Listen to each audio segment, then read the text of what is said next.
Il a reçu. Il a reçu le nom au-dessus de tout nom. Fléchissez-vous et adorez. Alléluia. Gloire à toi, Jésus. Il a reçu le nom Au-dessus de tout nom.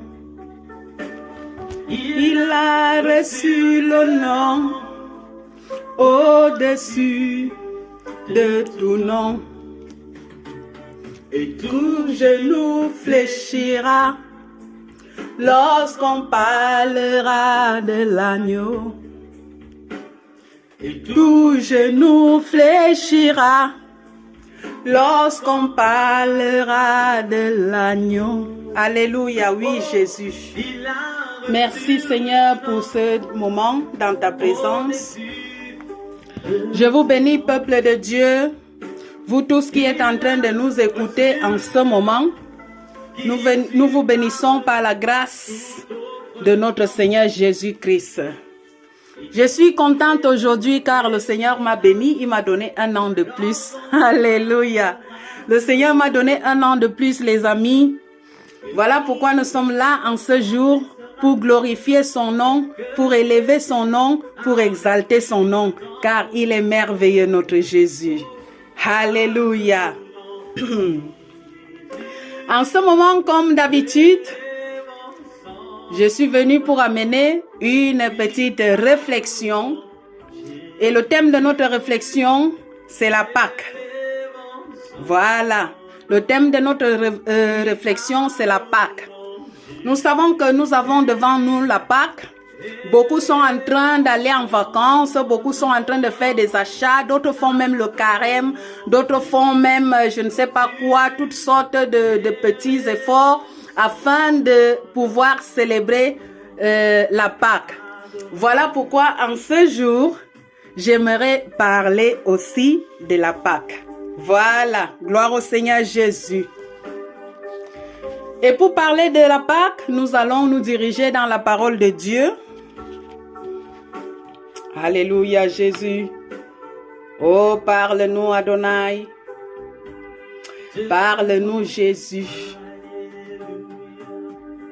Enseigne-moi Jésus. Enseigne-moi Jésus.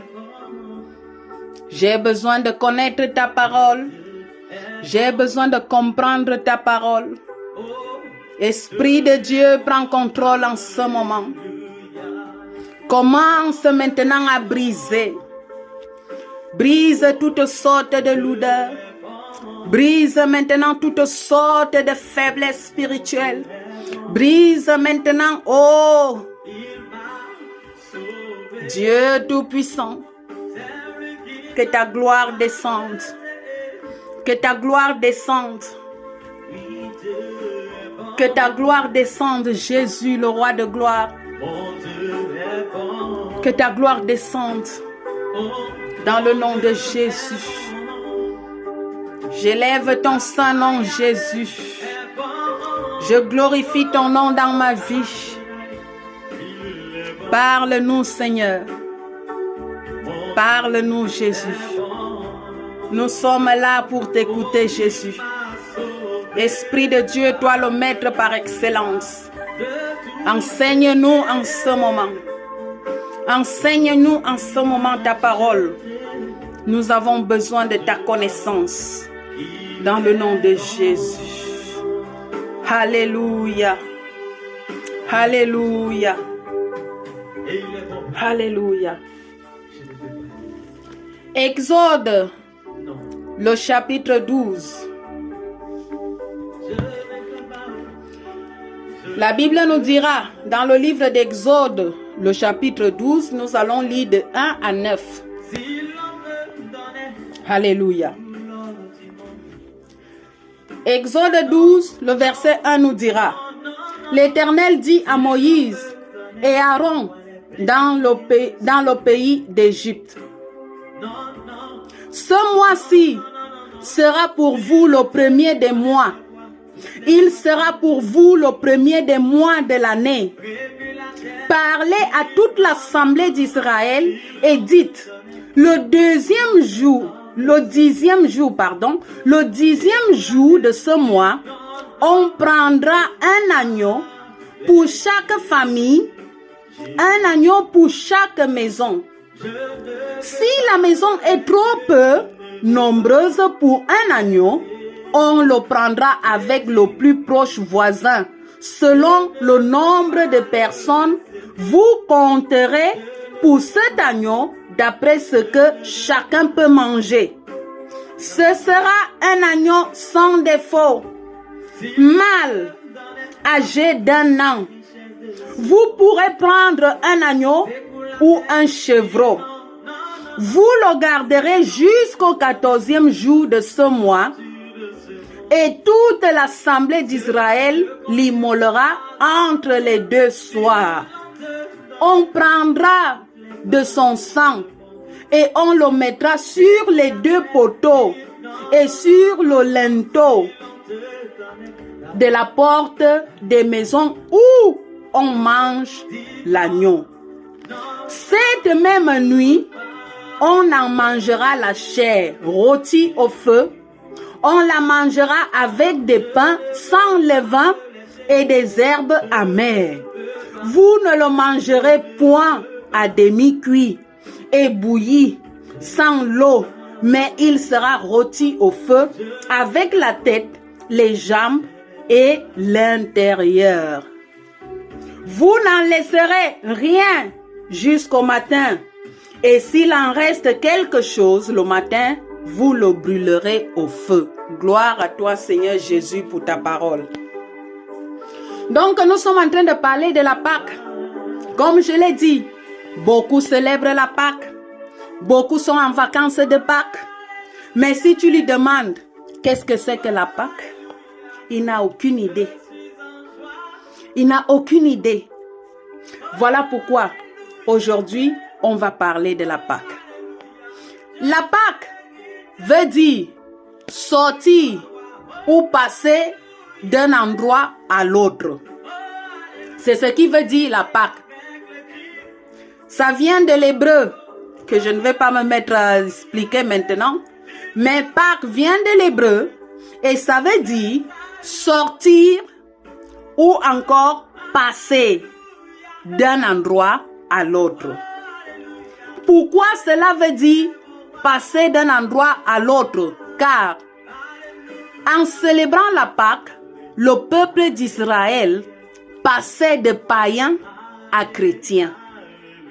En célébrant la Pâque, le peuple d'Israël passait de pécheurs aux enfants de Dieu. Sortir de l'Égypte qui symbolise l'esclavitude, qui symbolise le monde, pour le lieu où le Seigneur a établi, c'est-à-dire la terre promise, pour être appelé enfant de Dieu. Voilà pourquoi Pâques veut dire sortir ou passer de là à là. Et combien célèbrent la Pâque aujourd'hui? Païens, ils finissent de célébrer la Pâque et ils sont toujours païens. D'autres font des efforts, ils font le carême, ils font des jeûnes, ils font des neuvaines, ainsi de suite. Mais après la Pâque, ils sont toujours pareils. Ce n'est pas ça la Pâque, mes amis. La Pâque, c'est de sortir totalement d'un endroit pour entrer à l'autre. La Pâque, c'est de passer de païen à enfant de Dieu. Voilà donc, le peuple de Dieu devait célébrer la Pâque. Et le Seigneur parle dans le verset 2. Il a dit, ce mois-ci sera pour vous le premier des mois. Il sera pour vous le premier des mois de l'année. Pourquoi le mois-ci devait être le premier des mois de l'année? C'est tout simplement parce que la vie commençait. La vie commençait quand quelqu'un a Christ. Tant que tu n'as pas encore Christ, tu peux célébrer 1000 Pâques. Cela ne veut absolument rien dire. Mais la vie commence. L'année commence. en prenant la décision de chercher Jésus, de marcher sur le chemin de Jésus. C'est là que, ma chère, vous êtes en train de célébrer la Pâque. Du contraire, vous n'êtes pas en train de célébrer la Pâque, les amis. Alléluia. Et nous le voyons dans le livre de 1 Jean. 1 Jean, le chapitre 5 et le verset 12 nous dira: celui qui a le Fils a la vie.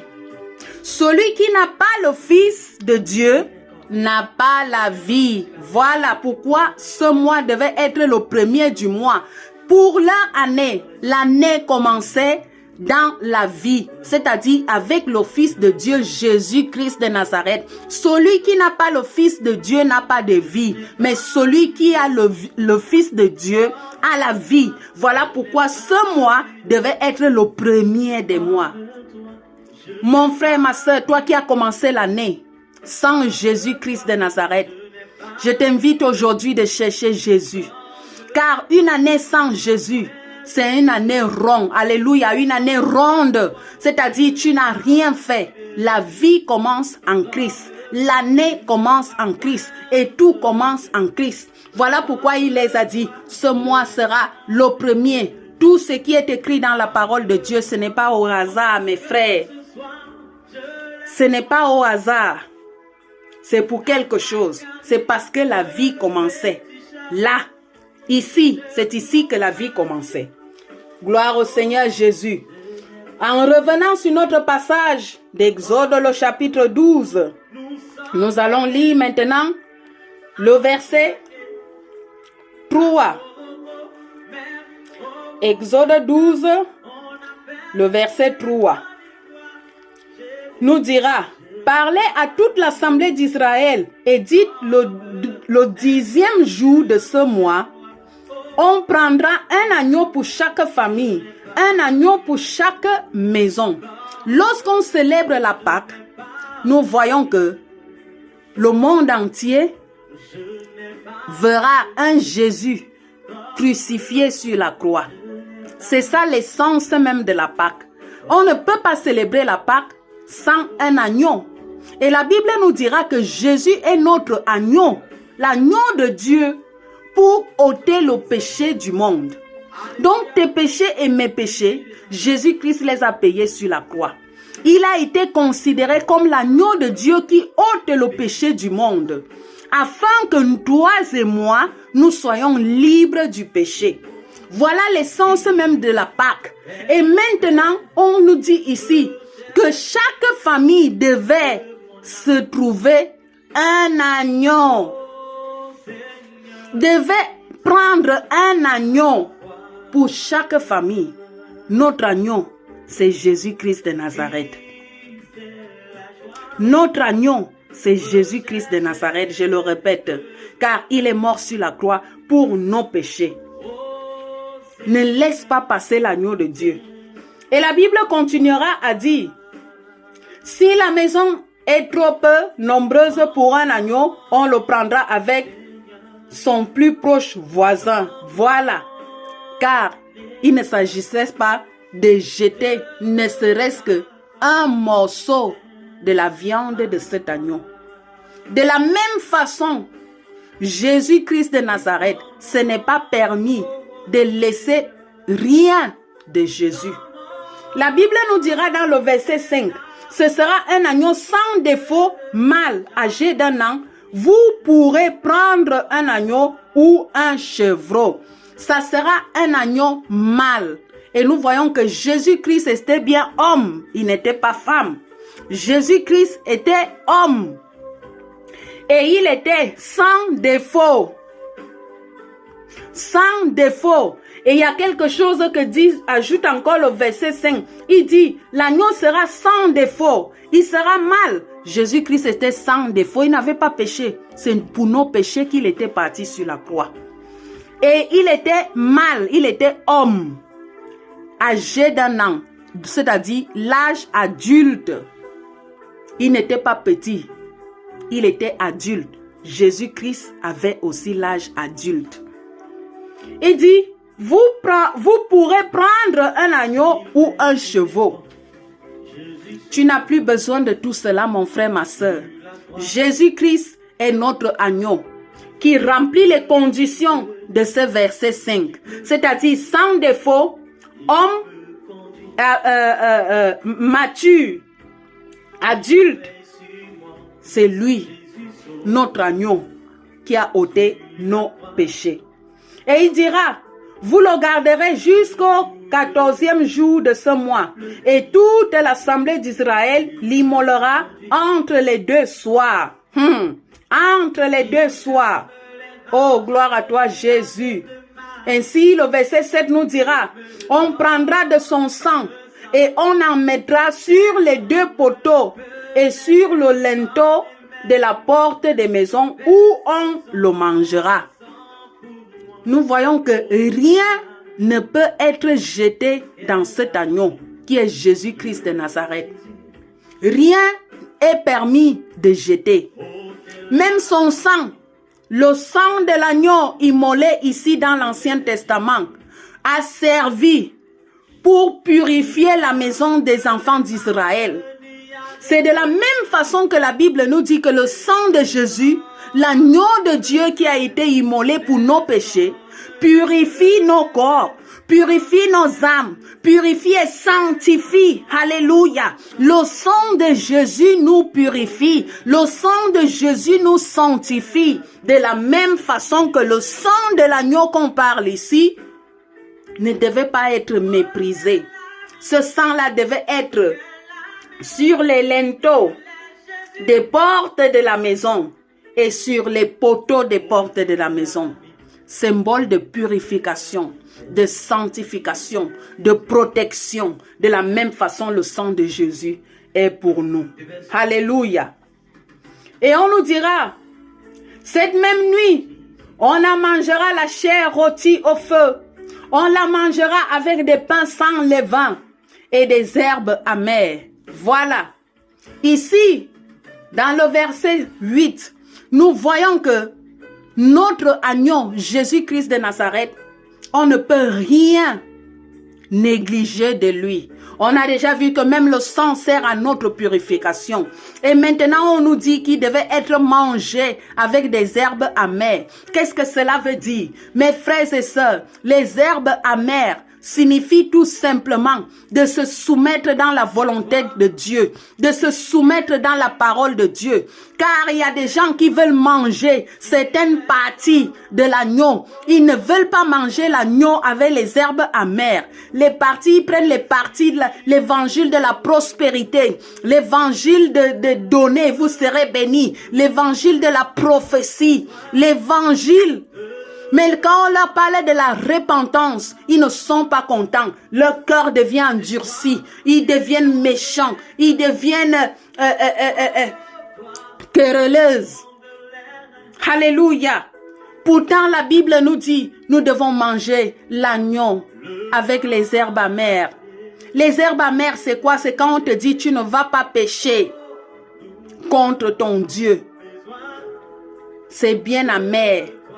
Car tu veux bien aller pécher, tu veux bien aller forniquer, tu veux bien aller voler, tu veux bien aller pratiquer la sorcellerie. Mais la Bible te dit, tu dois manger l'agneau avec les herbes amères. C'est-à-dire, sans toutes ces choses-là, ça te produit de la douleur. Celui qui veut aller pécher a maintenant l'amertume dans son cœur. Ça devient une bagarre dans son cœur. Parce qu'il veut aller faire ce que sa chair lui demande. Mais la Bible dit non. Les herbes amères. C'est là que l'évangile est amer lorsque tu la manges. Tu manges l'évangile. Toi, auparavant, qui avais des copines à gauche, à droite, les copains à gauche et à droite, et l'évangile te dit, tu dois arrêter la vie de fornication. C'est amer pour digérer. C'est amer pour comprendre cela. Mais il faut le comprendre. Car l'agneau de Dieu doit être mangé avec les herbes amères. Si dans ta vie, il n'y a pas de situation amère, c'est que tu n'es pas en train de manger l'agneau de Dieu. L'agneau de Dieu est accompagné des herbes amères. Celui qui t'a dit que l'évangile, tout est en rose, il t'a menti. Car la Bible me dit que l'agneau doit être mangé. Alléluia. La parole de notre Seigneur Jésus-Christ, le Jésus là que tu as accepté, a aussi des moments amers que tu vas passer. Mais il faut les supporter, il faut les manger, même si c'est amer. À part de l'amertume, il nous parle encore d'autre chose, avec du pain sans levain. Voilà, le pain sans levain, nous savons que le levain, c'est ça qui fait enfler la masse, c'est ça qui fait monter la masse, c'est ça qui fait doubler la masse. Et dans le levain, nous voyons là le péché. Le péché nous fait enfler. Le péché nous rend orgueilleux. Tu commences à regarder les autres parce que tu es orgueilleux. C'est le péché, mes chers amis. Et le levain qu'on parle ici, c'est le péché. Le Seigneur nous demande de manger l'agneau sans pain levain. Alléluia. Le pain levain, ce n'est pas que tu pars au marché, tu cherches le pain sans levain. C'est ta vie. Il s'agit de ta vie. Manger l'agneau de Dieu sans péché. Là, tu es en train de célébrer la Pâque. Combien célèbrent la Pâque? Ils dorment, ils se réveillent, ils sont toujours les mêmes assassins, les mêmes moqueurs, les mêmes égoïstes, les mêmes sorciers. Nous devons nous repentir. Nous devons changer notre façon de célébrer la Pâque. J'espère que cette fois-ci, il y a quelqu'un qui est en train de prendre la décision de changer sa façon de célébrer la Pâque, sa façon de célébrer l'agneau de Dieu. L'agneau de Dieu, il faut le manger avec des herbes amères. Il faut le manger sans péché, sans levain. Oh, c'est là que tu es en train de célébrer la Pâque. C'est pas aller en vacances, se réjouir des bons moments de vacances. Ce n'est pas mauvais, je ne suis pas contre les vacances. Moi-même, j'y vais en vacances. Mais le plus important, c'est de faire les choses telles qu'elles doivent se faire. C'est-à-dire, avec des herbes amères. Si on te dit qu'avec Jésus, tout est en rose, on t'a menti. Il y a les herbes amères là-dedans. Si on te dit avec Jésus, tout ira bien, on t'a menti. Parce qu'il faut le pain sans levain. Et le pain sans levain, c'est pas facile. Vivre sans péché, c'est pas facile. Il faut te sacrifier. Il faut faire les efforts. Et là alors, tu seras en train de célébrer la Pâque. Et la Bible continue à nous parler. Alléluia. Le verset 9 et 10 nous dira: vous ne le mangerez point à demi-cuit et bouilli dans l'eau, mais il sera rôti au feu avec la tête, les jambes et l'intérieur. Oh! Les jambes et l'intérieur. Combien de gens veulent seulement la prospérité? Moi, j'aime seulement la cuisse. Moi, j'aime seulement la côte. Moi, j'aime seulement les... Non, mon frère. Il faut le manger entier. Quand on te dit, Dieu va te bénir, amen. Quand on te dit, laisse le péché, il faut aussi dire amen. Il faut aussi dire amen, mon frère, ma soeur qui m'écoute maintenant. Là, il faut aussi dire amen. C'est ça l'agneau. Il faut le manger entier. Il y a des choses que nous, on ne veut pas qu'on nous corrige, mais nous devons être corrigés. Nous devons les corriger. C'est ça qui veut dire manger l'agneau entier, sans laisser rien. La tête là, ah, moi j'aime pas la tête parce que la tête a des choses. Il faut aussi manger la tête, mon frère, ma soeur. Les orteils là, il faut aussi les manger. Il faut aussi les manger. Ah, même l'intérieur là, ça sent ainsi de suite. Ah, moi j'aime pas les choses de l'intérieur. Il faut aussi les manger. C'est toujours la parole de Dieu. Amen. C'est toujours la parole de Dieu. Nous devons manger l'agneau entier. Ça veut dire nous devons prendre la parole de Dieu telle qu'elle est. Faut pas enlever. J'aime pas ceci, j'aime pas cela. Moi, j'aime seulement que Dieu me bénisse. Quand on dit on va jeûner, on n'est pas prêt pour jeûner. Quand on dit on va se réunir pour aider l'autre, on n'est pas prêt pour aider. C'est quoi ça? Nous devons manger l'agneau entier. C'est ce que nous dit la parole de Dieu. Et il dira le verset 10. Vous n'en laisserez rien jusqu'au matin. Et s'il en reste quelque chose le matin, vous le brûlerez au feu. L'agneau de Dieu, il faut le manger à l'instant. Il y a les gens, on les parle. Jésus t'aime. Jésus est mort pour toi. Il faut donner ta vie au Seigneur. Ils disent demain, après-demain, ainsi de suite. La Bible dit, l'agneau de Dieu, là, on ne le laisse pas pour demain. L'agneau de Dieu n'est pas pour demain, c'est pour aujourd'hui. Parce que demain peut être plus tard, mon frère et ma soeur. Il faut ouvrir ton cœur à Dieu aujourd'hui. N'attends pas demain. La Bible dit que c'est le Seigneur qui a donné cette ordonnance à Moïse. Il lui a dit, vous le mangerez. Et rien n'en restera pour le matin. Rien. Pourquoi laisses-tu le Seigneur Jésus pour demain? Pourquoi laisses-tu le Seigneur Jésus passer? C'est une opportunité pour toi. Ouvre ton cœur. Reçois l'agneau et commence à célébrer une Pâque différente. Une Pâque de bénédiction. Une Pâque de gloire. Et Jésus te visitera. Oh, je suis en train de voir les gens qui vont célébrer, qui sont en train de prendre la décision de célébrer leur Pâque de manière différente, non pas dans l'ignorance comme avant, mais si avec la connaissance, avec la sagesse, accompagnée de la parole de Dieu. Et tu seras béni dans ta célébration de Pâques. Écoute, j'aimerais lire 1 Pierre, le chapitre 2, voilà. 1 Pierre, le chapitre 2. Gloire à Dieu. 1 Pierre, le chapitre 2, et nous allons lire le verset 9. 1 Pierre 2, 9. Écoutez ce que dit la parole. Gloire à toi, Jésus. Il dit ceci. Vous, au contraire, vous êtes une race élue, un sacerdoce royal, une nation sainte, un peuple acquis, afin que vous annonciez les vertus de celui qui vous a appelé des ténèbres à son admirable lumière. Peuple de Dieu, enfants de Dieu, nous sommes quoi?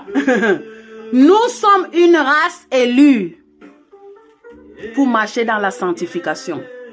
Tu n'as pas été élu pour célébrer la Pâque et après la Pâque, tu retournes dans ton péché. Il n'y a que le chien qui retourne dans ses vomissements. Mais plusieurs fois, nous les humains, nous sommes plus que des chiens. Pendant la Pâque, beaucoup font le carême, beaucoup arrêtent de pécher, beaucoup enlèvent certaines habitudes dans leur vie. Et après le carême, qu'est-ce qui se passe, mon frère, ma soeur? Ce n'est pas ça. Il s'agit d'une race. Il s'agit d'un mode de vie. Il s'agit d'une décision ferme. Ce n'est pas qu'après, je retourne à mes vomissements. Non, mon frère, ma soeur.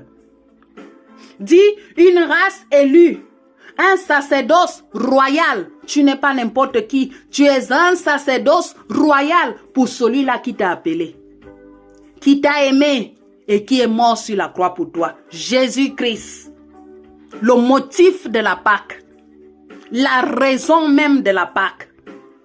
Et il continue, il dit une nation sainte. Une nation sainte, non une nation pécheresse. Non une nation éloignée de Dieu. Un peuple acquis. Voilà.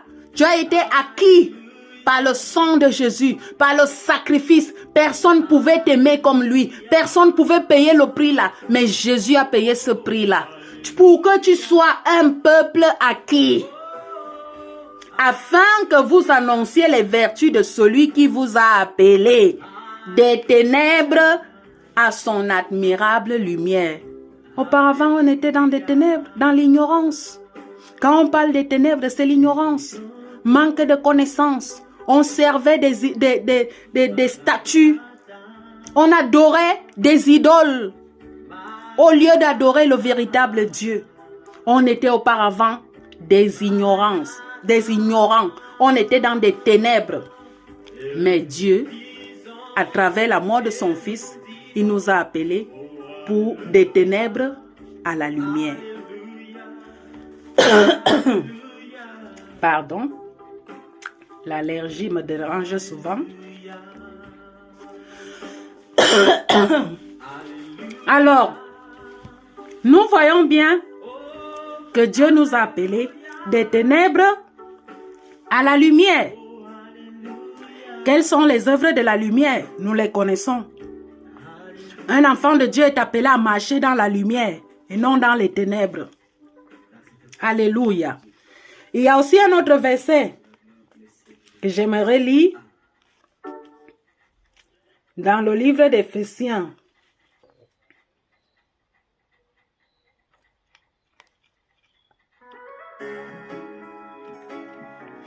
Éphésiens, le chapitre 5. Et nous allons lire le verset 27. Éphésiens, le chapitre 5, le verset 27. Dit ceci. Alléluia. Gloire à toi, Seigneur Jésus. Éphésiens 5, le verset 27 dit, afin de faire paraître devant lui cette église glorieuse. Le Seigneur a payé le prix pour une église. Pourquoi? Pour que cette église-là apparaisse une église glorieuse, sans tache, ni ride, ni rien de semblable, mais sainte et irrépréhensible. Toi, mon frère et ma soeur qui m'écoutent en ce moment, es-tu cette église? Es-tu cet enfant-là que Jésus-Christ est mort sur la croix pour libérer, pour faire de lui sans tache, sans ride, ni rien de semblable, mais une église glorieuse? Que le Seigneur nous aide. Si tu as écouté ce message et que ce message a touché ton cœur et tu as pris la décision de changer ta façon de célébrer la Pâque, fais-nous le savoir. Nous allons te soutenir dans la prière. En ce moment, que Dieu nous aide. Si ceci a été une édification pour toi, partage-le. Ça peut aussi édifier d'autres personnes. Abonnez-vous pour nous aider à partager, à continuer à partager ce message du salut, le message du royaume de notre Seigneur Jésus-Christ. Si tel est le cas, nous sommes fiers, nous sommes contentes de savoir que tu as été béni par ce message. Que le Seigneur te bénisse. Amen. À la prochaine.